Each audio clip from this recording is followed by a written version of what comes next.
Hello बच्चों, हम लोग डॉट प्रोडक्ट को पढ़ रहे हैं, वेक्टर के डॉट प्रोडक्ट को, जिसे हम स्केलर प्रोडक्ट भी बोलते हैं। तो हम इसमें इस टॉपिक को अभी पढ़ेंगे, प्रोजेक्शन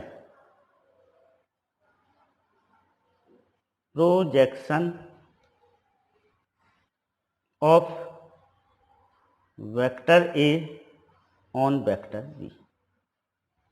प्रोजेक्शन, सपोज करो ये कोई वेक्टर ए है, ये कोई वेक्टर बी है। अब इस वेक्टर ए का वेक्टर बी पे हमें क्या निकालना है? प्रोजेक्शन निकालना है। सपोज करो ये ए ओ है, इसको ए ले लें, इसको हम बी ले लें। इस पर ये परपेंडिकुलर खींचा गया तो ये सपोज करो सी हो जाएगा। तो projection of vector A on vector B क्या होगा? ओसी होगा। क्या होगा? ओसी होगा। Projection of vector A on vector B क्या होगा? ओसी होगा। अब हमें इस ओसी को फाइंड आउट करना है। किसको फाइंड आउट करना है? ओसी को फाइंड आउट करना है, ठीक ना। ये वेक्टर आपका ए है, ये वेक्टर बी है, और इस वेक्टर ए से हमने ओसी पर एक परपेंडिकुलर खींचा जो यहाँ सी पे मिल रहा है। तो projection of vector A on vector B क्या होगा? ओसी होगा, ठीक ना। तो यहाँ पर हम लिख लें projection of vector A on B क्या होगा? ओसी होगा।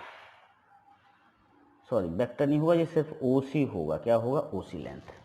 अब इस ओसी को हम फाइंड आउट करते हैं। तो देखो हम क्या करेंगे, in triangle A B C, in triangle A B C cos theta equal to क्या होता है? Base upon hypotenuse. Cos theta क्या होता है? कॉस थीटा होता है अपना base upon hypotenuse.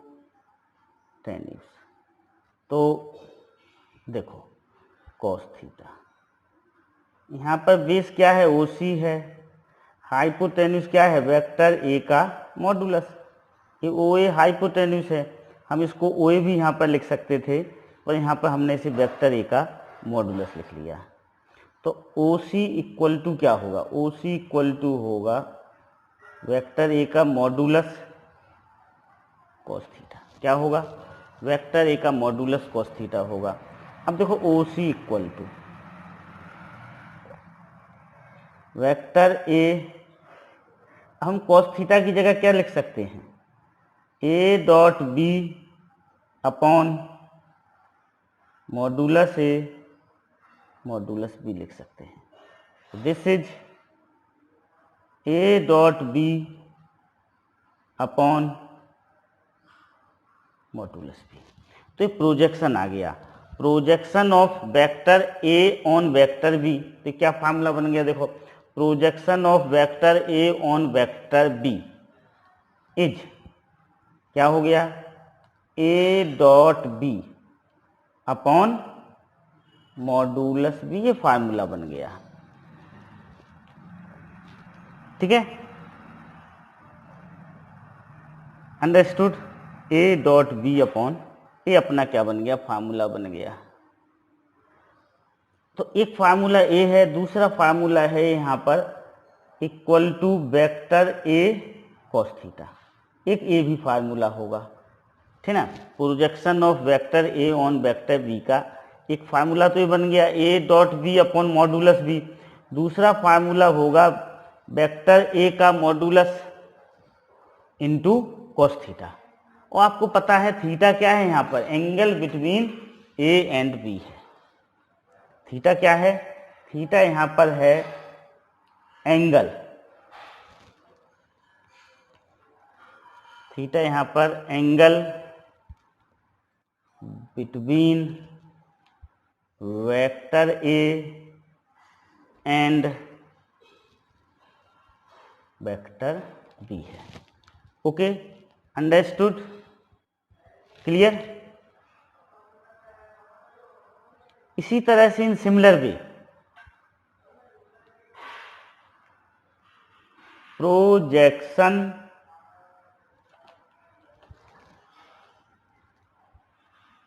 Of vector B on vector A क्या होगा, B dot A upon modulus A होगा। या फिर इसी को हम लिख सकते हैं मॉड्यूलस बी कॉस थीटा। क्या लिख सकते हैं, modulus B cos theta. Projection of vector B on vector A क्या हो जाएगा, मॉड्यूलस बी कॉस थीटा। ठीक है, according to this formula. Okay, understood. अब यदि हमें इसके वेक्टर फॉर्म में चाहिए है, किस में चाहिए, वेक्टर फॉर्म में, वेक्टर प्रोजेक्शन चाहिए है, वेक्टर के फॉर्म में प्रोजेक्शन चाहिए है, तो ये हमें जो पहले केस में जो मिल रहा है projection of vector A on vector B मिल रहा है, A dot B upon modulus B. तो अपन को अब ये तो मैग्नीट्यूड है प्रोजेक्शन का, क्या है, मैग्नीट्यूड है। यहाँ पर ओसी क्या है, प्रोजेक्शन का मैग्नीट्यूड है। अब हम इसके डायरेक्शन में जो भी यूनिट वेक्टर होगा, हम यदि उससे मल्टीप्लाई कर देंगे तो हमें इसका वेक्टर प्रोजेक्शन मिल जाएगा। ओसी के डायरेक्शन में कौन सा वेक्टर है, बी वेक्टर है यहाँ पर। तो बी के यूनिट वेक्टर से हम मल्टीप्लाई करेंगे तो हमें क्या मिलेगा, प्रोजेक्शन वेक्टर मिलेगा। क्या मिलेगा, प्रोजेक्शन वेक्टर मिलेगा। तो उसको हम इस तरह से समझते हैं, देखो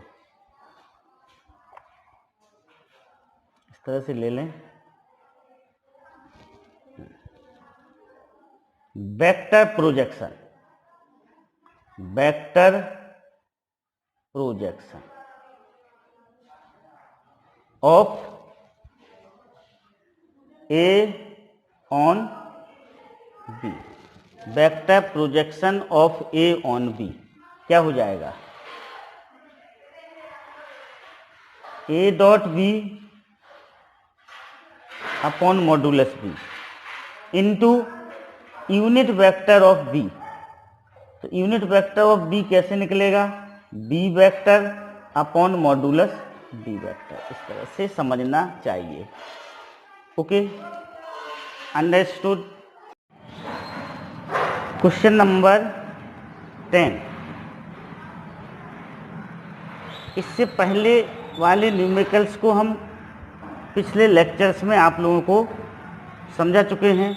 नाउ क्वेश्चन नंबर 10 को हम देखते हैं। Find the projection of first vector A in direction of B if A vector दिया हुआ है दिस और बी वेक्टर दिया हुआ है दिस।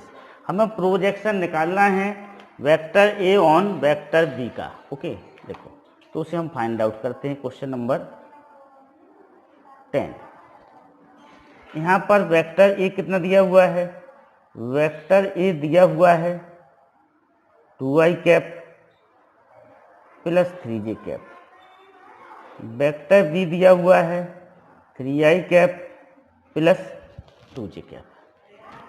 अब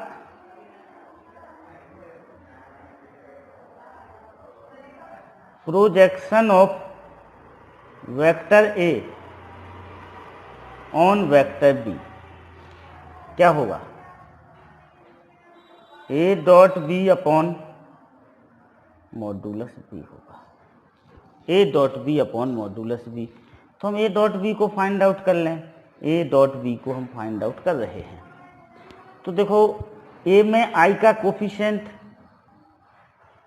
2 है, बी में आई का कोफिशिएंट 3 है, प्लस ए में जे का कोफिशिएंट 3 है, बी में जे का कोफिशिएंट क्या है, 2 है। तो this is 6 plus 6 equal to 12 आ गया। अब मॉड्यूलस बी को फाइंड आउट करें हम, तो मॉड्यूलस बी क्या होगा, 3 square plus 2 square, this is 9 plus 4 equal to √13, 9 + 4 equal to √13। तो अपना प्रोजेक्शन क्या हो जाएगा, रिक्वायर्ड प्रोजेक्शन, ठीक है, रिक्वायर्ड प्रोजेक्शन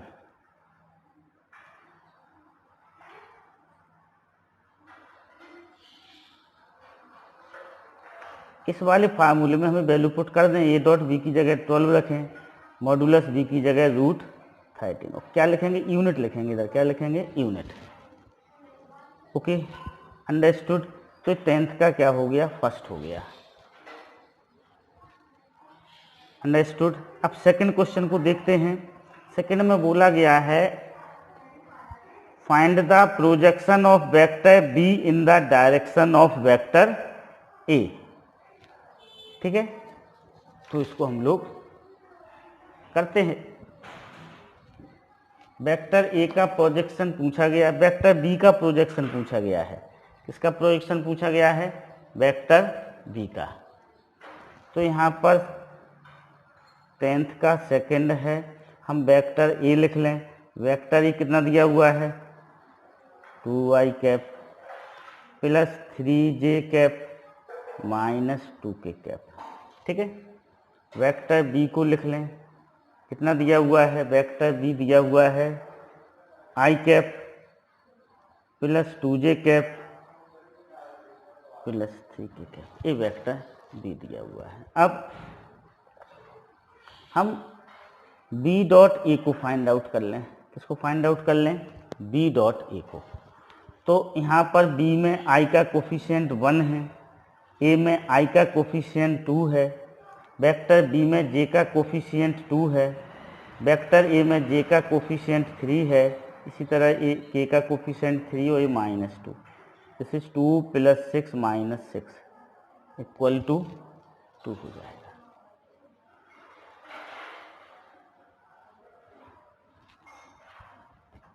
हो जाएगा। अब लिखेंगे हम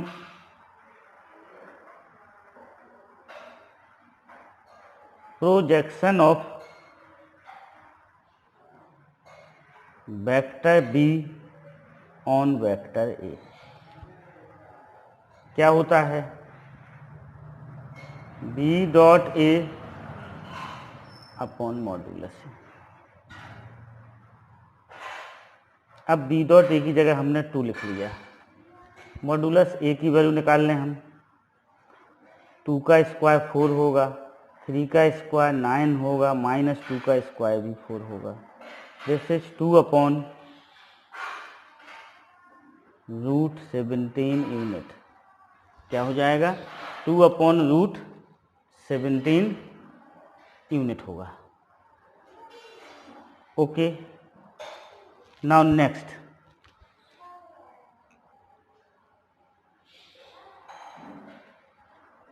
find the projection of b + c on a। Find the projection of b + c on a। एक वेक्टर a दिया हुआ है, b दिया हुआ है, c दिया हुआ है, और आपको क्या दिया हुआ है, c दिया। हाँ, तो अब देखो इसको हम यहाँ पर सॉल्व करते हैं, ठीक है। b + c, find the projection of b + c। तो 11th क्वेश्चन है। सबसे पहले हम b + c को फाइंड आउट करते हैं, b + c को। तो हम यहाँ पर वेक्टर b लिखेंगे। वेक्टर b कितना दिया हुआ है, i cap plus 2j cap minus 2k cap, i cap plus 2j cap minus 2k cap, ये वेक्टर b दिया हुआ है। Plus vector c 2i cap minus j cap plus 4k cap, ये vector c दिया हुआ है। अब इनको देखो i और 2i को हम ऐड करेंगे तो कितना आएगा, 3i आएगा। 2j और माइनस j को ऐड करेंगे तो कितना आएगा, j आएगा। -2k और 4k को ऐड करेंगे तो कितना आएगा, 2k कैप आएगा। ओके, तो ये b प्लस सी आ गया। अब हमें b प्लस सी का प्रोजेक्शन किस पर निकालना है, a पर निकालना है। a वेक्टर भी हम इधर लिख लेते हैं। चलो, a वेक्टर कितना दिया हुआ है, 2i cap minus 2j cap plus k cap दिया हुआ है। अब हम लिखते हैं यहाँ पर, देखो, projection of b plus C on vector A, on vector A. तो ये क्या हो जाएगा भैया, b plus C dot A upon b plus C का मॉडुलस डॉट ए का मॉडुलस। अब हम इन दोनों के डॉट को फाइंड आउट करें। क्या फाइंड आउट करें, डॉट को। b plus C dot A क्या होगा, देखो, ए बी प्लस सी है आपका, क्या है, vector b plus C vector है। ठीक है, चलो लिख लेते हैं हम इसको। ये कितना हो जाएगा, 3i cap plus j cap plus 2k cap. ये b प्लस सी लिख लिया, डॉट ए लिख लो, 2i cap minus 2j cap plus k cap. Okay, upon इसका मॉडुलस, चलो हम डायरेक्ट निकाल लेते हैं मॉडुलस, या लिख लें, चलो, 3i cap plus j cap plus 2k cap का मॉडुलस। ए का मॉडुलस लिख लें, 2i cap minus 2j cap plus k cap का मॉडुलस। अब देखो, ये 3 इंटू 2 क्या होगा, 6 होगा। ये 1 इंटू माइनस 2 क्या होगा, माइनस 2 होगा। ये 2 इंटू 1 क्या होगा, 2 होगा। अपॉन ये 9 plus 1 plus 4, this is 4 plus 4 plus 1। ठीक है, देखो, 2 का स्क्वायर 4, माइनस 2 का स्क्वायर 4, 1 का स्क्वायर 1, इस तरह से। तो ये हो जाएगा आपका 6 अपॉन √14 और √9। This is 6 upon √14 into 3, this is 2 upon √14। इसको हम क्या लिख सकते हैं, 2 अपॉन √14 लिख सकते हैं, या फिर रेशनलाइजेशन करेंगे तो 2√14 अपॉन 14, तो दिस इज √14 अपॉन 7। यहाँ पर भी हम छोड़ सकते हैं। देखो, जनरली ऐसा होता है कि डिनोमिनेटर में इरेशनल नंबर नहीं रखा जाता है, तो इसको हम रेशनलाइजेशन करेंगे, √14 से ऊपर नीचे मल्टीप्लाई करेंगे तो 2√14 अपॉन 14 हो जाएगा। तो √14 अपॉन 7 क्या हो जाएगा, अपना फाइनल आंसर होगा।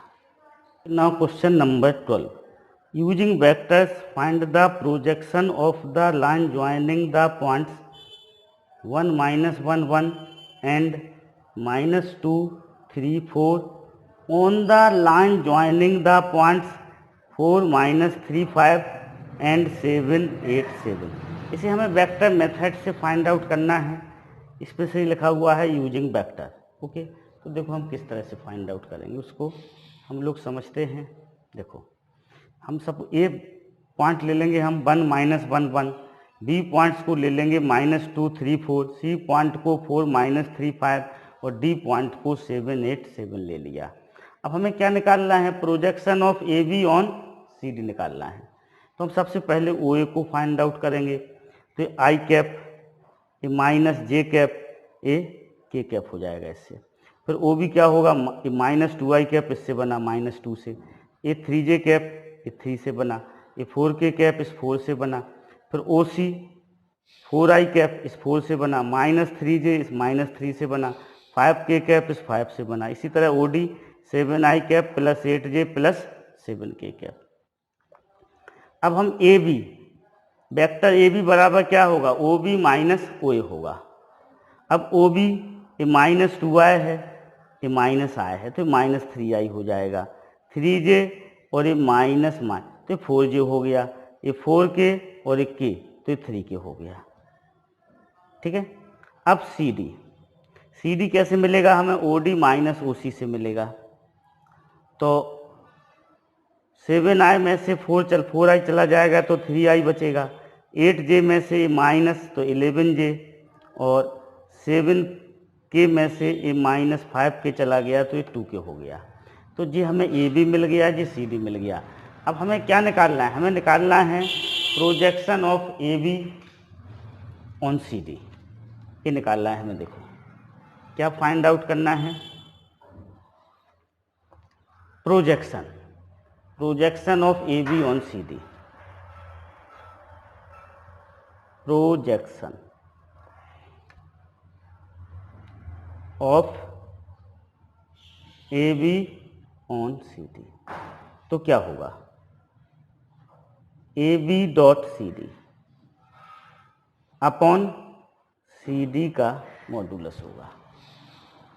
अब हम A B dot C D को फाइंड आउट करते हैं। देखो तो -3 और 3 का इंटू करेंगे तो -9 आएगा, 4 और 11 का इंटू करेंगे तो 44 आएगा, 3 और 2 का इंटू करेंगे तो 6 आ जाएगा।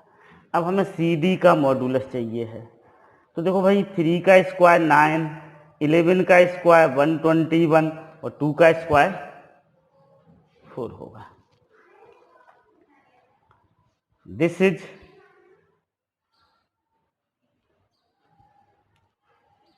-50 में से -9 चले जाएंगे तो क्या बचेगा, 41 बचेगा, अपॉन रूट 134। अब आप इसका रेशनलाइजेशन कर सकते हो, 4√134 इंटू √134 अपॉन √134, तो कितना हो जाएगा, 41 है, sorry, this is 41√134 upon 134 unit. आगे हम क्या लिख देंगे, इसके यहाँ पर यूनिट लिख देंगे, ठीक है ना, क्या लिखेंगे, यूनिट लिखेंगे। ओके,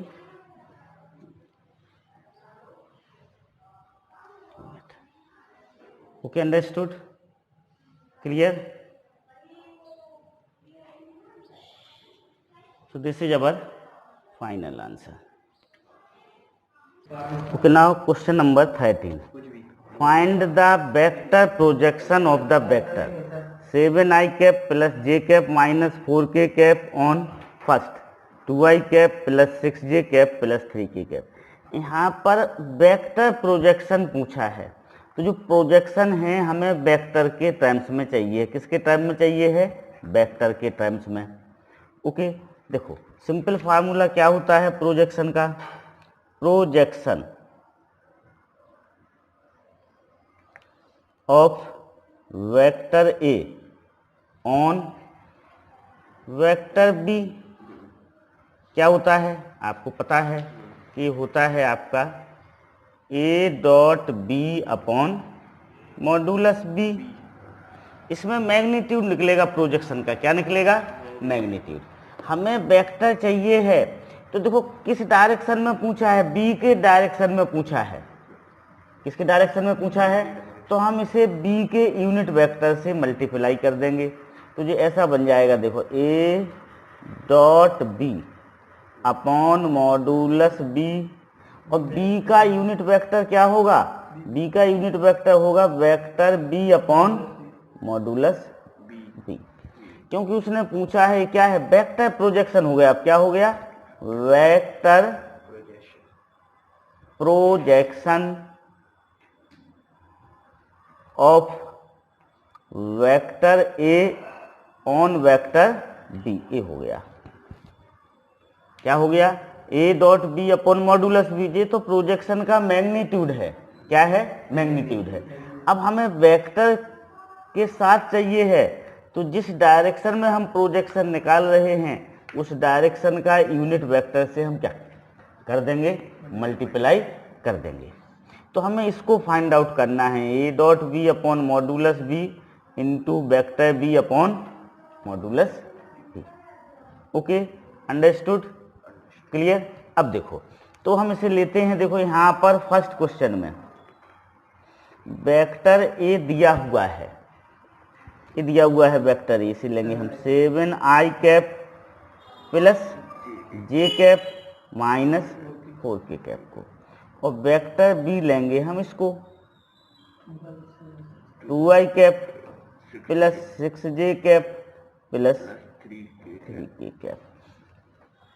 तो देखो हमें a डॉट बी की जरूरत है, तो हम सबसे पहले a डॉट बी को फाइंड आउट किए लेते हैं। देखो a डॉट बी, पहले वाले में i का कोफिशिएंट 7 है, दूसरे वाले में i का कोफिशिएंट 2 है, तो 7 इंटू 2 हो जाएगा, प्लस पहले वाले में j का कोफिशिएंट 1 है, दूसरे वाले में j का कोफिशिएंट 6 है, तो 1 इंटू 6।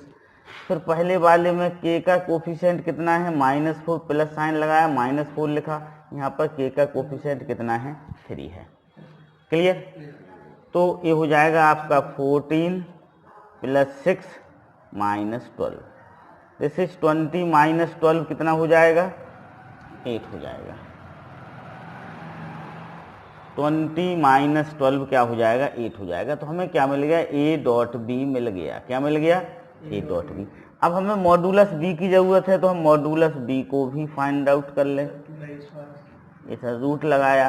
अब b में i का कोफिशिएंट कितना है 2, तो 2 का स्क्वायर, j का कोफिशिएंट कितना है 6, तो 6 का स्क्वायर, और k का कोफिशिएंट कितना है 3, तो 3 का स्क्वायर। तो इसको सिंप्लीफाई करेंगे तो क्या हो जाएगा 7 आ जाएगा। ठीक है, क्लियर? अब हम यहाँ पर लिखेंगे वेक्टर प्रोजेक्शन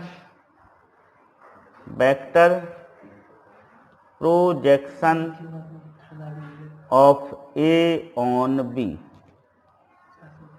क्या है आपको पता ही है, एक बार फिर से हम यहाँ पर लिखते हैं A dot B upon modulus B, B upon modulus B. ठीक है, ये वैल्यू रखें देते हैं हम यहाँ पर। देखो तो ए डॉट बी कितना निकला भाई अपना, ए डॉट बी 8 निकला, तो 8, मॉडुलस बी कितना निकला 7, वेक्टर बी कितना दिया हुआ है 2i cap plus 6j cap plus 3k cap upon B का मॉडुलस 7।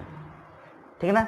अब इनका हम देखो 7 7 49 हो जाएगा, तो कितना हो जाएगा 1/49, या इधर 8/49 लिख लो। This is 2i cap plus 6j cap plus 3k cap, ऐसे हम उसे लिख सकते हैं। तो ये अपना क्या हो जाएगा आंसर होगा। Okay, understood, clear?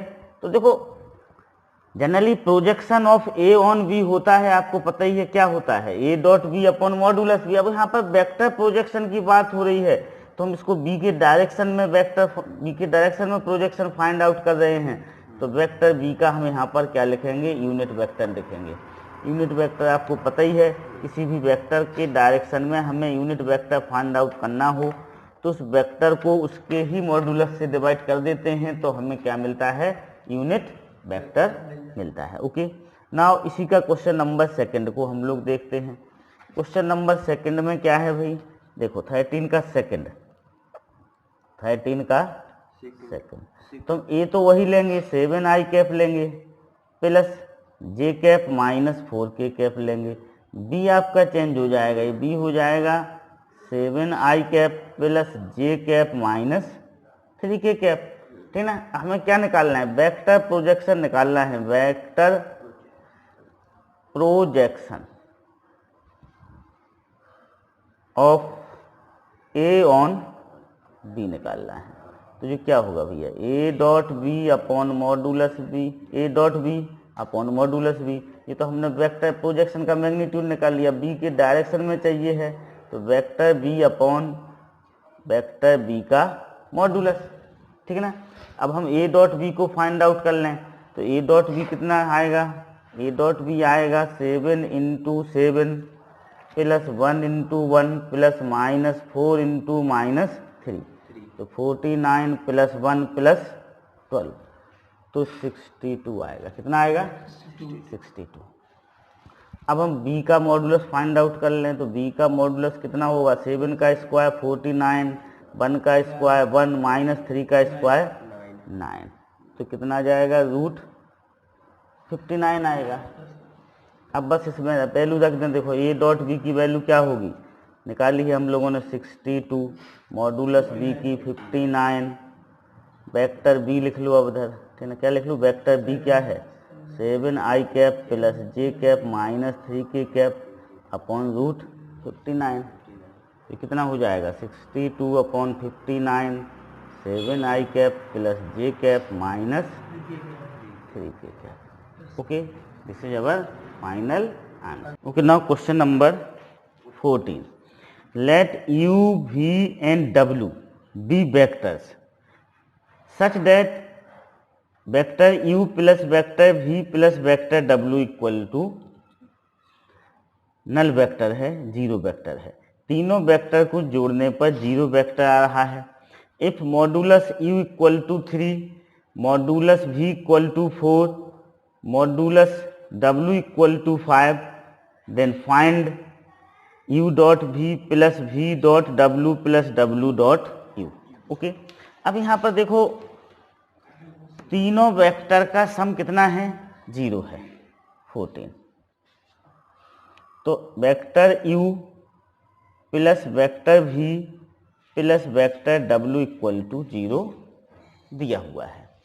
स्क्वायरिंग करें हम इसका, तो vector u plus vector v plus vector w का स्क्वायर इक्वल टू क्या होगा, 0 होगा।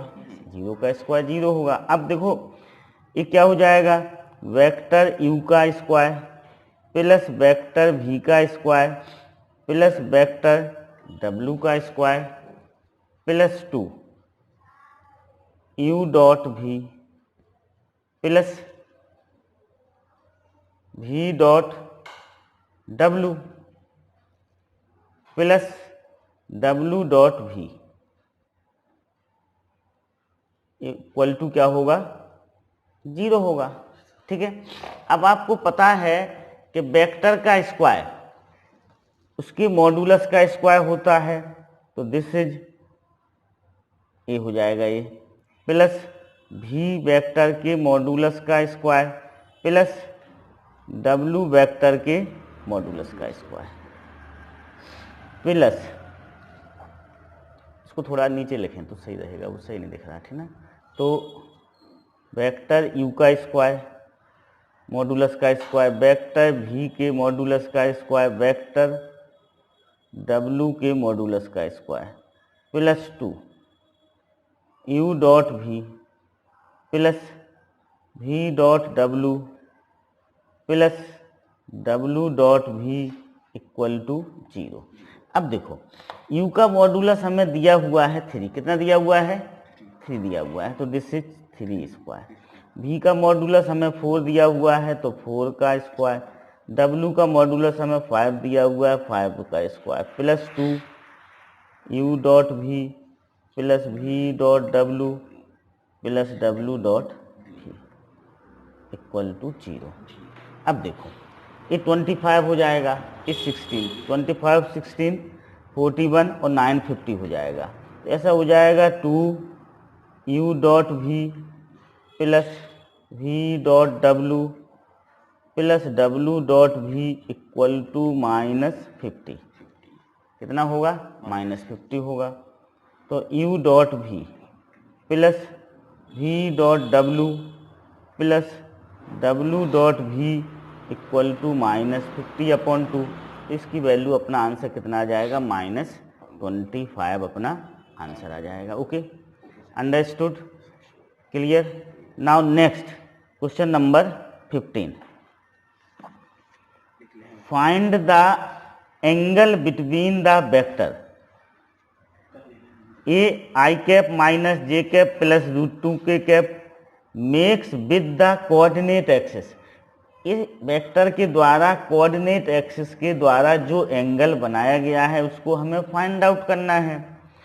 तो एक्स एक्सिस के अलोंग जो वेक्टर होता है वो आई कैप होता है, जेड एक्सिस के अलोंग जो वेक्टर होता है वो जे कैप होता है, और जेड वाई एक्सिस के अलोंग जो वेक्टर होता है वह जे कैप होता है, और एक्स एक्सिस के अलोंग जो वेक्टर होता है वह क्या होता है, के कैप होता है। तो हमें जो वैल्यू निकालना है वह किसके साथ निकालना है, देखो एंगल निकालना है आई, देखो ए एंड आई कैप। अब देखो angle angle between vector A and I cap. I cap से मीनिंग है एक्स एक्सिस। क्या है इससे मीनिंग? एक्स एक्सिस, ठीक है ना। तो हम इसको कॉस अल्फा ले लें। क्या ले लें? Cos alpha. क्या हो जाएगा? A dot. तो अपन पहले इसको ले लें I dot I cap minus J cap minus root two K cap upon modulus I का इससे डॉट करेंगे तो 1 इंटू 1 होगा, बाकी फिर 0 हो जाएगा, क्योंकि यहाँ पर जे का कोफिशिएंट 0 है, इधर -1 है, इसमें जे का के का कोफिशिएंट 0 है, यहाँ पर -√2 है। ये 1 हो जाएगा, ये 2 हो जाएगा, तो 1 इंटू 2 हो जाएगा। ओके, इसका मॉडुलस कितना आएगा? 2 आएगा। तो कॉस अल्फ़ा की वैल्यू हो जाएगी 1/2। तो अल्फ़ा बराबर कितना हो जाएगा? 60 डिग्री। मतलब वो एक्स एक्सिस के साथ कितने डिग्री का एंगल बनाएगी? 60 डिग्री का एंगल बनाएगी। अब हम निकालते हैं एंगल बिटवीन ए और वाई एक्सिस के बीच में, ठीक ना। देखो, angle between vector A and Y axis. Angle between vector A and Y axis. अब देखो, तो हमें निकालना है ए एंड जे कैप के बीच में। किसके निकालना है? ए और जे कैप। मान लो बीटा है, कॉस बीटा। तो क्या होगा? वेक्टर ए dot J cap upon modulus ए जे कैप होगा, ठीक है। अब वेक्टर ए की हम इधर वैल्यू रख लें। वेक्टर ए की वैल्यू क्या है? वेक्टर ए की वैल्यू है आई cap minus J cap plus √2 K cap. तो इस वैल्यू को हम यहाँ पर रख लेते हैं, I cap minus J cap minus √2 K cap dot J cap. Modulus A की वैल्यू 2 निकली थी, तो ये 2 हो जाएगा। इसकी वैल्यू क्या आएगी? 1 आएगी। तो कॉस बीटा। अब इसका डॉट करेंगे तो ये 1 है। यहाँ पर आई का कोफिशिएंट कितना है? 0 है। यहाँ पहले वाले में जे का कोफिशिएंट -1 है, इसमें कितना है? 1 है। पहले वाले में के का कोफिशिएंट -√2 है, इसमें के का कोई टर्म नहीं है, तो कोफिशिएंट क्या माना जाएगा? 0/2। तो कॉस बीटा इक्वल टू हो जाएगा -1/2 और बीटा इक्वल टू हो जाएगा 120 डिग्री। कितना हो जाएगा? बीटा 120 डिग्री हो जाएगा, ठीक है। क्लियर? बीटा कितना हो जाएगा? 120 डिग्री हो जाएगा। अब हम एंगल किसके बीच में निकाल लेंगे? ए और, हमें वैसे 120 आ गया है एंगल। अच्छा, हाँ, ओके। अब हम जे और अब निकाल लेंगे angle between vector A and Z axis के बीच में। Angle between vector A and Z axis किसके बीच में निकालेंगे? जेड एक्सिस के बीच में। तो हम उसको गामा ले लें, तो कॉस गामा हो जाएगा। ये हो जाएगा ए डॉट के अपॉन मॉडुलस ए मॉडुलस के। ऐसा क्लियर? जेड एक्सिस के अलोंग जो यूनिट वेक्टर होता है वो क्या होता है? के कैप होता है। तो यहाँ पर हम ए की वैल्यू लिख लें। ए की वैल्यू हमें पता ही है, आई cap minus J cap minus √2 K cap और जे के कैप हो गया। ए का मॉडुलस 2 है, के का मॉडुलस क्या निकलेगा? 1 निकलेगा। ओके, तो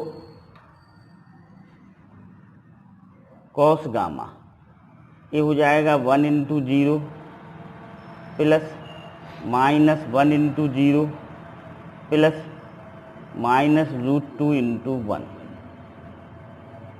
अपॉन 2। तो कॉस गामा क्या हो जाएगा, -√2 upon 2 equal to -1 upon √2।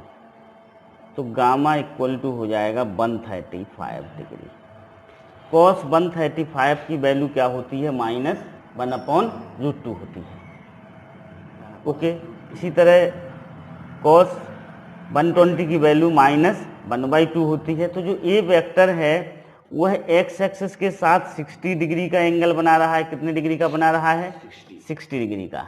Okay, by Axis के साथ 120 डिग्री का एंगल बना रहा है और जेड एक्सिस के साथ 135 डिग्री का एंगल बना रहा है। Okay, understood, clear. Now 16, dot product of vector with, किसी वेक्टर का dot product I cap plus J cap minus 3 cap के साथ कितना है, 0 है। फिर उसी वेक्टर का I cap plus 3j cap minus 2 K cap के साथ 5 है। फिर उसी वेक्टर का 2i cap plus J cap plus 4k cap के साथ 8 है डॉट प्रोडक्ट। तो ये पूछा गया है कि डॉट प्रोडक्ट को फाइंड आउट कीजिएगा। इसको फाइंड आउट करना है, डॉट प्रोडक्ट को फाइंड आउट करना है। Okay, clear. तो dot product of vector with I cap plus J cap plus -3k cap, I cap plus 3j minus 2k cap and 2i cap plus J cap plus 4k cap are 0, 5 and 8 respectively find the vector. हम suppose कर लेंगे let required vector भी, suppose कर लिया हमने यहाँ पर late required vector is ai cap plus bj cap plus cj के, सपोज कर लिया हमने। अब इस वेक्टर का पहले वेक्टर से डॉट प्रोडक्ट हम फाइंड आउट करेंगे।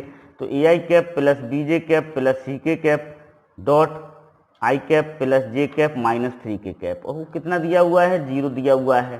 तो हो जाएगा आपका 3a plus b minus 3c equal to 0 हो जाएगा। इसको इक्वेशन 1 ले लेंगे। फिर इसी वेक्टर का दूसरे वेक्टर के साथ डॉट प्रोडक्ट 5 दिया हुआ है हमें। तो ai cap plus bj cap plus ck cap dot i cap plus 3j cap minus 2k cap equal to 5। तो क्या हो जाएगा, a plus 3b minus 2c equal to क्या हो जाएगा, 5 हो जाएगा। Okay, understood. फिर इसी वेक्टर का इस तीसरे वाले vector 2i cap plus j plus 4k के साथ डॉट प्रोडक्ट कितना दिया हुआ है, 8 दिया हुआ है। तो this is 2a plus b plus 4c equal to 8। ये 3 इक्वेशन बन गए। इन तीनों इक्वेशन को हम साइमल्टेनियसली क्या करेंगे, सॉल्व करेंगे। अब साइमल्टेनियसली सॉल्व करने के कई मेथड हों, आपको जिस मेथड से सॉल्व करना हो आप उस मेथड से सॉल्व कर सकते हैं। मैट्रिक्स मेथड से भी सॉल्व कर सकते हैं, डिटर्मिनेंट मेथड से भी सॉल्व कर सकते हैं, और एलिमिनेशन मेथड से सॉल्व करते हैं। देखो यहाँ पर हम एलिमिनेशन मेथड से सॉल्व कर रहे हैं। इक्वेशन फर्स्ट है, इक्वेशन सेकंड है। 1 माइनस सेकंड किया हमने, क्या किया, इक्वेशन 1 माइनस सेकंड। फर्स्ट को सेकंड से क्या किया गया, माइनस किया गया। ये फर्स्ट है, ये सेकंड है। अब ये फर्स्ट है, ये सेकंड है। ओके, a माइनस ए करेंगे तो 0 आएगा, b में से -3 भी करेंगे तो -2 भी आएगा, और -3c से -2c को माइनस करेंगे तो वो -c आएगा। तो -2b minus c equal to क्या हो जाएगा, -5 हो जाएगा, और 2b plus c equal to क्या हो जाएगा, 5 हो जाएगा। ये चौथा इक्वेशन बना लिया, फोर्थ इक्वेशन बन गया। अब नेक्स्ट के लिए हमने क्या किया, देखो इक्वेशन 2 को 2 से मल्टीप्लाई किया और 3 से माइनस कर दिया। ऐसा क्यों किया, जिससे क्या हो जाए, ये सी वाला पोर्शन क्या हो जाए अपना। देखो यहाँ पर ए का कोफिशिएंट 1 है, यहाँ पर ए का कोफिशिएंट 2 है, तो इसको 2 से मल्टीप्लाई किया सेकंड वाले इक्वेशन को, और इस साइड से माइनस कर दिया। इसको 2 से मल्टीप्लाई करेंगे तो 2a होगा, इससे माइनस करेंगे तो 0 आएगा। इसको 2 से मल्टीप्लाई करेंगे तो 6 होगा, इससे माइनस करेंगे तो 5b आएगा। इसको 2 से मल्टीप्लाई करेंगे तो -4c होगा, इससे मल्टीप्लाई करेंगे तो -8c इक्वल टू 2 हो जाएगा। ये फिफ्थ इक्वेशन बन गया। ओके। अब 8 इंटू फोर्थ को 8 से मल्टीप्लाई किया और फिफ्थ को ऐड कर दिया, तो जब इसको हम 8 से मल्टीप्लाई करेंगे तो 16 भी हो जाएगा, इससे ऐड करेंगे तो 21 भी आ गया, इसको 8 से मल्टीप्लाई करेंगे तो 8 से 8 करेंगे तो -8 से कैंसिल हो जाएगा, इसको 8 से मल्टीप्लाई करेंगे तो ये 40 आएगा, 2 ऐड करेंगे तो 42 हो जाएगा। तो b की वैल्यू कितनी आ गई? 2 आ गई। अब b की वैल्यू को हम इक्वेशन फोर्थ में पुट करेंगे, ये इक्वेशन फोर्थ है आपका, इसमें हम b की वैल्यू पुट करेंगे तो 2 into 2 plus c equal to 5, 4 plus c equal to 5, c equal to क्या हो जाएगा? 1 हो जाएगा। अब हमें b की वैल्यू मिल गई, c की वैल्यू मिल गई, b और c की वैल्यू को हम इक्वेशन 1 में पुट करेंगे। किस में पुट करेंगे? इक्वेशन 1 में पुट करेंगे तो हमें किसकी वैल्यू मिलेगी? a की वैल्यू मिल जाएगी आपको। Okay, understood, clear. तो b और c की वैल्यू को हमने इक्वेशन 1 में पुट किया तो a plus 2 minus 3 into 1 equal to 0, और a की वैल्यू क्या आ गई? 1 आ गई। तो रिक्वायर्ड वेक्टर क्या हो जाएगा? a की वैल्यू रखेंगे, a की जगह हम 1 रखेंगे तो i कैप हो जाएगा, b की जगह हम 2 रखेंगे तो 2j कैप हो जाएगा, और c की जगह k रखेंगे तो k कैप हो जाएगा। तो ये क्या हो गया? आंसर हो गया। Okay, understood.